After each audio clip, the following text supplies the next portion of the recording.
હવે વાત કરીશું એવા કાળ ભર્યા દિવસની જેને આજે 1 વર્ષ પૂર્ણ થઈ ગયું છે।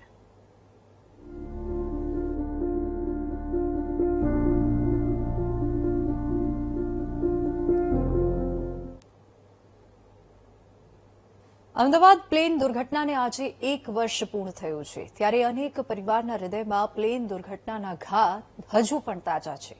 આવું જ એક પરિવાર મોડાસામાં છે। મોડાસાની દીકરી નુસરત જહાં ઇપ્રોલિયાએ પ્લેન ક્રેશમાં પોતાનો જીવ ગુમાવ્યો।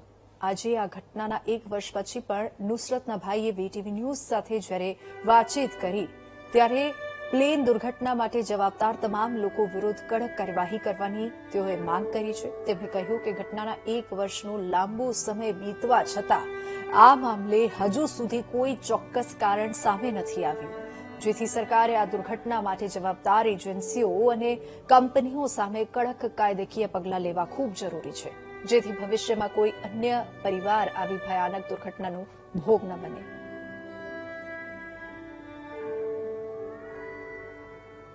એમના જોડે 2027 સુધીની વિઝા હતી। દર વર્ષે એ લોકો અમને મળવા માટે, એમના પરિવારને મળવા માટે ઇન્ડિયા આવતા હતા, પણ આ વખતે એટલા માટે ખાસ આવ્યા હતા કે હું હજમાં જવાનો હતો અને એમનો પરિવારના, એમના સાસુ સસરા પણ હજમાં જવાના હતા।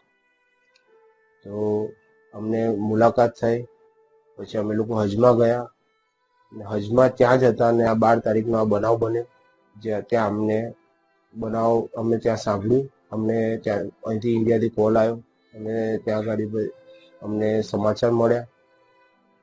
એ વખતે અમારા માટે આ અત્યંત દુઃખદ ઘટના હતી। અમારા પરિવાર માટે પણ બહુ તકલીફવાળો, દુઃખદાયક ટાઈમ હતો।